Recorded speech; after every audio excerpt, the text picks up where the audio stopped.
Special for all court, board and commission, SSC, all state and India most exam.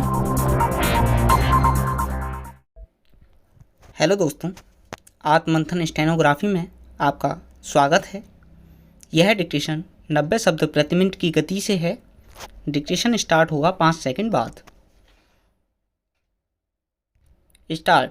भारतीय संस्कृति के हजारों वर्षों के सोच एवं व्यवहार में ईश्वर और आध्यात्मिकता केंद्रीय विषय रहे हैं और राजनीति से धर्म भी किसी न किसी रूप में जुड़ा रहा है।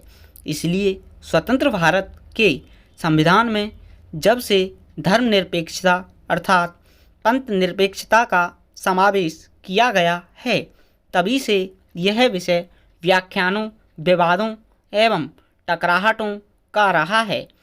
भारत के इतिहास में अनेक धर्मावलंबी शासकों का शासन रहा है और उन्होंने राजशक्ति के बल पर भारत के मूल निवासियों के धार्मिक जीवन में दखल देने का भी प्रयास किया है। इसके साथ ही देश का विभाजन धर्म के आधार पर हुआ है। स्वतंत्रता के बाद इस स्थिति के बावजूद कि भारत में बहुसंख्यक हिंदू एवं अल्पसंख्यक मुसलमान, ईसाई, सिख, बौद्ध आदि का सद्भाव से रहते रहे हैं। अयोध्या में राम मंदिर, बाबरी मस्जिद जैसे प्रकरणों के बहाने हमारे यहाँ गोधरा कांड होते रहे हैं। इसलिए भारतीय इतिहास की उसके वर्तमान के साथ निरंतर होती रही टकराहट के कारण भारत की जनता एवं राजनीति दोनों में धर्मनिरपेक्षता का मुद्दा बराबर विचारणीय रहा है तथा आगे और भी अधिक रहेगा। विचारणीय मुद्दा यह है कि विभिन्न धर्मावलंबियों वाला समाज और उस पर टिकी राजनीति इस धर्मनिरपेक्षता के उलझाव से क्यों कर निकले और कैसे निकले। धर्मनिरपेक्ष दृष्टिकोण मनुष्य के जीवन के विभिन्न पक्षों के बीच धर्म का कोई संबंध नहीं रखता। इसी संदर्भ में धर्मनिरपेक्ष राज्य का आशय एक ऐसे राज्य से है जो अपने संचालन में धर्म से कोई वास्ता नहीं रखता। व्यक्ति के प्रति दृष्टिकोण इस तथ्य पर आधारित होता है कि वह राज्य का एक नागरिक होता है, ना कि इस पर कि वह किस धर्म से संबंधित है। संवैधानिक रूप से यह किसी धर्म विशेष से संबंधित नहीं होता और ना ही किसी धर्म विशेष को प्रोत्साहित करने के लिए अथवा अवरुद्ध करने के लिए प्रयास करता है। इस प्रकार धर्मनिरपेक्ष राज्य प्रत्येक नागरिक को व्यक्तिगत तथा सामूहिक रूप से किसी भी धर्म को अपनाने की स्वतंत्रता तो देता है, किंतु राज्य धार्मिक आधार पर नागरिकों के बीच कोई भेदभाव नहीं रखता तथा राज्य का अपना कोई धर्म नहीं होता और किसी भी धर्म के प्रसार अथवा अवरोध में सहयोगी नहीं होता। भारतीय संविधान ने अपनी अन्याय संकल्पनाओं की तरह धर्मनिरपेक्षता की संकल्पना को भी यूरोप से ग्रहण किया। धार्मिक आधार पर देश के विभाजन के बावजूद भारत में अनेक धर्मों के धर्मावलंबी होने के कारण बिना किसी भेदभाव के सभी को धार्मिक स्वतंत्रता प्रदान करना भारतीय संघ का एक महत्वपूर्ण लक्ष्य था। इसलिए अंग्रेजों की फूट डालो और शासन करो की नीति के विरुद्ध धार्मिक परिवेश से परे राज्य को धर्मनिरपेक्ष स्वरूप देना आवश्यक था। स्वतंत्रता संघर्ष के दौरान भारत के प्रमुख नेता गैर सांप्रदायिक स्वतंत्रता के लिए संघर्ष करते रहे। अंग्रेजों ने मुस्लिम लीग आदि कुछ फिरकों को प्रोत्साहन देकर हमारे स्वतंत्रता आंदोलन को कमज़ोर करने की कोशिश की। उन्होंने मुस्लिम लीग से मिलकर दो राष्ट्रों का सिद्धांत उछाला तथा सांप्रदायिक आधार पर ब्रिटिश सरकार ने पहले मुसलमानों को फिर अन्य वर्गों को विशेष सुविधाएं दीं और अंत में देश का विभाजन करवा दिया।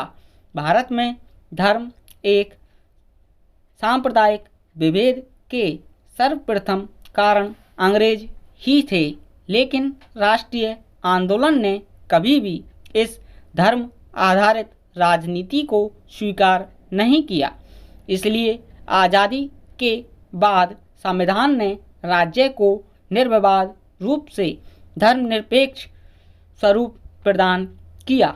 हमारे संविधान में धर्मनिरपेक्ष राज्य का अर्थ लौकिक भी है और असंप्रदायिक भी, अर्थात राज्य अपने कार्य को गैर धार्मिक मसले तक सीमित रखेगा तथा सांप्रदायिक भेदभाव से भी बचेगा।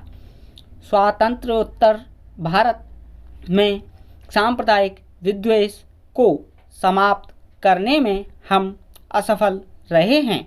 विभिन्न धर्मों के बीच समय समय पर छिड़ने वाले विवादों को राजनीति ने उल्टा तूल ही दिया है तथा भारतीय संविधान की भावना के विपरीत ही कार्य किया है। भारत के आम चुनाव सांप्रदायिक भेदभाव के आधार पर लड़े जाते हैं। इसी तरह राज्य द्वारा विभिन्न संप्रदायों को दी जाने वाली सहायता को भी राजनीति तुष्टीकरण का माध्यम बनाया गया है।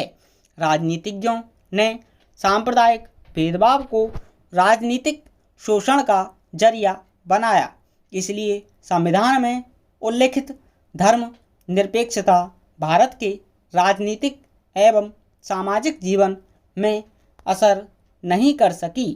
यद्यपि भारत की न्यायपालिका ने सक्रिय भूमिका निभाकर भारत में धर्मनिरपेक्षता को पुनः परिभाषित कर अपने दायित्व का निर्वहन किया है। मार्च 1993 को अपने दिए गए फैसले में सर्वोच्च न्यायालय की 9 सदस्यीय पीठ ने धर्मनिरपेक्षता को भारतीय संविधान की आधारभूत विशेषता मानते हुए निर्णय दिया कि धर्मनिरपेक्षता का अर्थ धर्म के प्रति विद्वेषपूर्ण होना नहीं है, बल्कि यह है कि राज्य विभिन्न धर्मों के संबंध में तटस्थ रहेगा। यदि राजनीतिक उद्देश्य की प्राप्ति के लिए राजनीतिक दलों द्वारा धर्म का उपयोग किया जाता है तो इसके दोनों की तटस्थता का उल्लंघन होगा। 2012 प्रदेश कुछ राजनीतिक दलों के उत्तर विधानसभा के चुनावों के पहले द्वारा मुसलमानों को आरक्षण देने के प्रावधानों को उच्च न्यायालय ने संविधान विरुद्ध मानकर निरस्त किया है। इस प्रकार न्यायालय ने राज्य एवं राजनीतिक दल दोनों से धर्मनिरपेक्षता की अवधारणा को व्यवहार में अपनाने की अपेक्षा की है। भूमंडलीकरण के इस दौर में एक और वैश्विक संस्कृति की ओर उन्मुख होने के लिए हमें धर्मनिरपेक्ष दृष्टि अपनानी ही चाहिए। दूसरी ओर धार्मिक कट्टरता से उभर रहे आतंकवाद एवं धार्मिक संकीर्णता पर टिकी हुई राजनीति के अभिशाप से बचने हेतु भी धर्मनिरपेक्षता का विचार अपरिहार्य है। पश्चिम के आर्थिक शोषण से बचने तथा अपनी विकास प्रक्रियाओं को तीव्रगामी करने के लिए भी देश में धार्मिक सद्भाव जरूरी है, जो धर्मनिरपेक्ष अवधारणा को सिद्ध करने से ही संभव है।